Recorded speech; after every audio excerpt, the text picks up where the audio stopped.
Hello, everyone. This is Al Fadi, and I'd like to welcome you back to another episode of this new video series that we have entitled Mount Sinai in Arabia. And with me here in studio is our dear brother Joel Richardson, who last time gave us just a quick overview of the topic that is going to be addressed in this series, which is the location of Mount Sinai. And obviously, along the way, we are going to explore some of the traditional views versus this particular location that, could compete, if you wish, with the traditional view, for instance, in Egypt, maybe even other traditional views as well.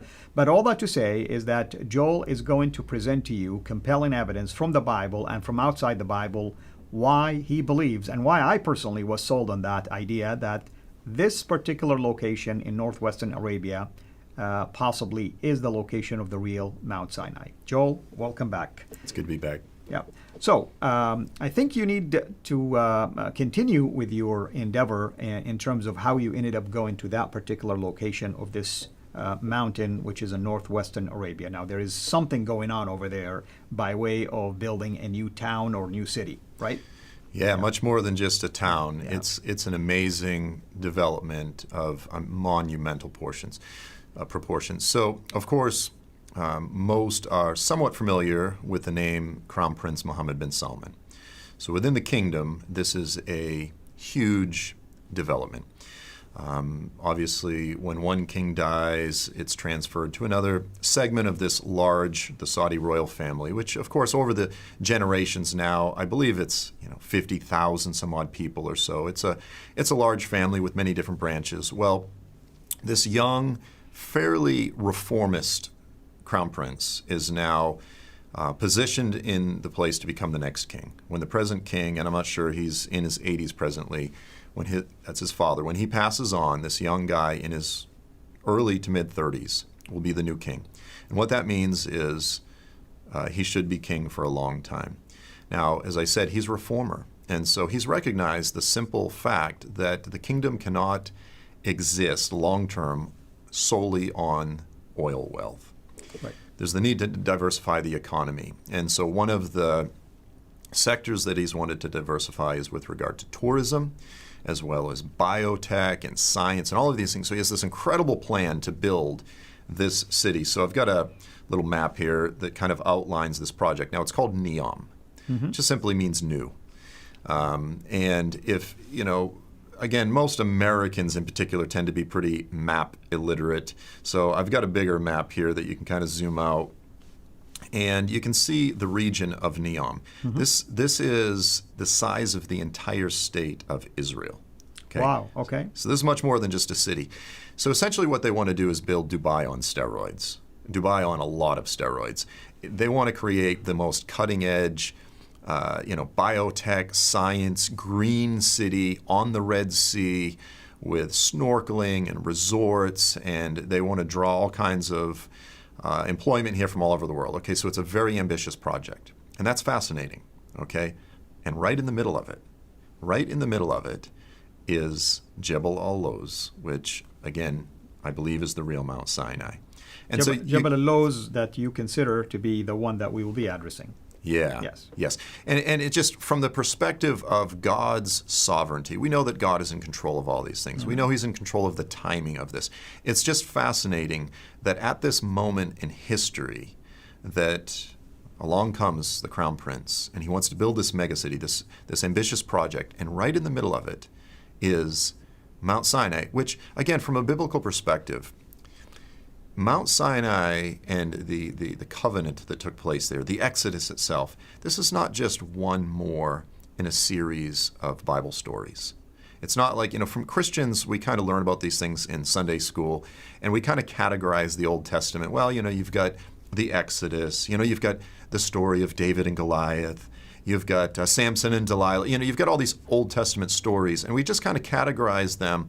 But this is Mount Sinai, the Exodus. This is the towering mountain at the beginning of the story. It is the foundation for the entire Bible. The prophets themselves are constantly pointing back to what took place at Mount Sinai. And here's the thing, Al-Fadi, is that when you really assess the current state of Exodus studies. Okay, so the academic field that specializes in the Exodus, what's amazing is even among many conservative scholars, the majority actually don't believe the Exodus ever even took place. That's right. They don't believe it happened. And so if you don't believe in the foundational elements of the Bible, how can you believe in the Bible at all? Correct. And so I would argue the reason they don't believe in it is because they've been looking in all the wrong places. And of course that would make sense. And so I joke, for what it's worth, because I actually was blessed to take the first Christian tour into Saudi Arabia last year. Right. And when I was there, I said, look, here's all the evidence. Here's this mountain. And I said, thank God for Sharia law. He goes, what are you talking about? My point is, thank God that the kingdom, as a result of being closed off in many ways to the outside world, has preserved and protected this mountain. It's just sitting out there. You know, Bedouins out there with their summer homes and their goats and just, you know, smoking cigarettes saying, yeah, this is the mountain of Moses. And it's just, it has barely been visited literally in thousands of years. And unlike when you go to Israel, you know, there's all kinds of amazing archaeological sites. There's this, that. They go, this is where Jesus did this miracle. But most of it's 30 feet underground or 20 feet underground. You know, cities have been built on top of these things over the years. Mount Sinai is not like that. It's unscathed. It's untouched. And some of this, again, is because it's been, again, protected because of being Saudi Arabia being closed off, but also because of this alternative tradition that started in the 4th century, where Emperor Justinian sort of declared this other mountain over there in the Sinai Peninsula. He declared that to be Mount Sinai. And so largely since then, Christians and Jews have been looking elsewhere, and they've essentially forgotten about this mountain in Saudi Arabia. And so it's almost as though the Lord redirected everyone, as if in these last days, these days of unbelief, these days when so much of the world is being swept up into atheism and unbelief, it's as though the Lord is about to say once again, remember this, remember the Exodus, remember all of the amazing things that I did when I led my people out of Egypt with a mighty and outstretched hand. Here's the evidence. It's all sitting right here.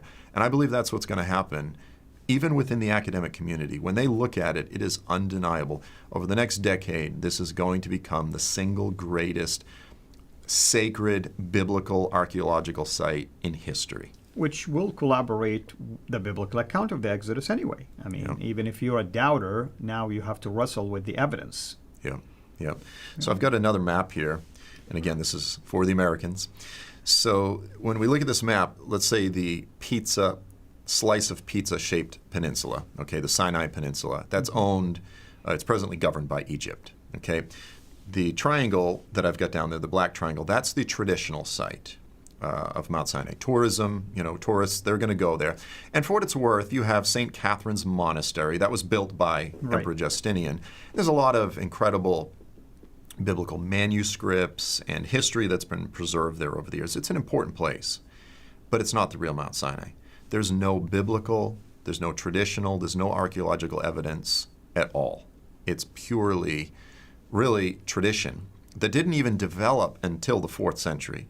Some Christian monks had left Egypt and gone over there and kind of said, well, this is the mountain. And then again in the 5th century, Emperor Justinian built this fortress called St. Catherine's Monastery to protect some of the monks from some of the Saracens or the Ishmaelites that would raid them and kill them and so forth. But over on this other side, again in northwest Saudi Arabia, you've got the other triangle. And so that's the location. And it's actually right there in the middle of this project that even as we're talking right now, there's a massive gathering over there, the G20 summit, where they're discussing investment, engineers, architects, they're talking about this project. And it's, in the news, it comes and goes. Is NEOM going to be a thing? Is it not? It will be a thing. As I said, within the next decade, and right in the middle of it. I just can't help but see that as providential, that the Lord wants to showcase this mountain. And it lines up with the Crown Prince vision 2030, that he's also working towards. And I agree with you. He is a reformer, and he's definitely liked for that fact by many of the young generation because he's taken the kingdom into the next level. Yeah, and obviously within the kingdom, a lot of political sensitivities. There are some that are a bit more, radical or traditional, and they don't like the reform. But, we've seen things that in the West we would celebrate. And they seem like small steps, but they're significant in the kingdom. Women driving, this type of thing. Concerts with both males and females together, mingling at the same. Yeah, these things seem like nothing, in the United States or in the West, but in the kingdom, these are big changes. And so whenever, big changes come, it has to be done sensitively and slowly and cautiously, and he's trying to do that.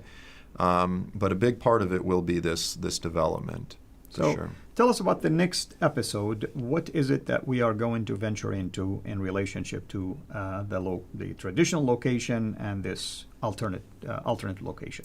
So in the next episode, what we'll do is actually explore where the location of the crossing took place. So when you look at this map, you see that there are these two branches of the Red Sea. Of the Red Sea, yeah. One is essentially the Suez Canal, Right.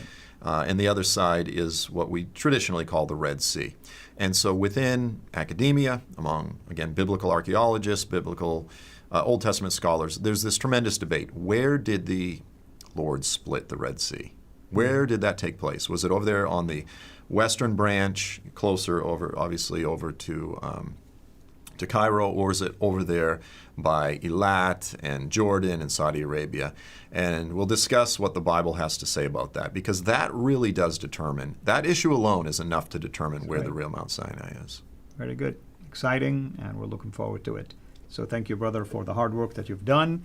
And the beauty about it is that you've been there. It's not like you are doing this secondhand. No, you yourself went and investigated it. And I've seen many of your images firsthand also in there. So, folks, hopefully you are starting to really salivate over this particular series, Mount Sinai in Arabia. And we hope that you'll find the evidence that we will be sharing with you, and especially the ones that, of course, our dear brother Joel have labored into putting together for us, would be convincing, at least to make our case known to you, why we believe this particular mountain could be the real Mount Sinai. I would say, for me, I truly believe it is. But again, I don't want to impose my own thoughts and ideas here. We hope that you would take the evidence, investigate it for yourself. And the beauty is, there are now tourism visas that are offered where you can go and visit Saudi. But another exciting thing is that Joel himself is starting to also work towards putting together these tourism tours to go and visit sites like this. If you want to know more about this, where do people go? To Joel Trumpets?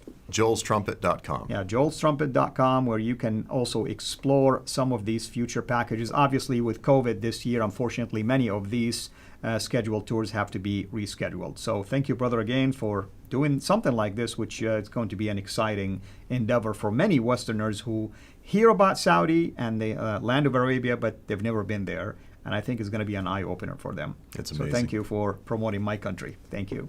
All right, everyone. Thank you so much. We hope that you will join us again next time. God bless. And this is Al-Fadi, over and out.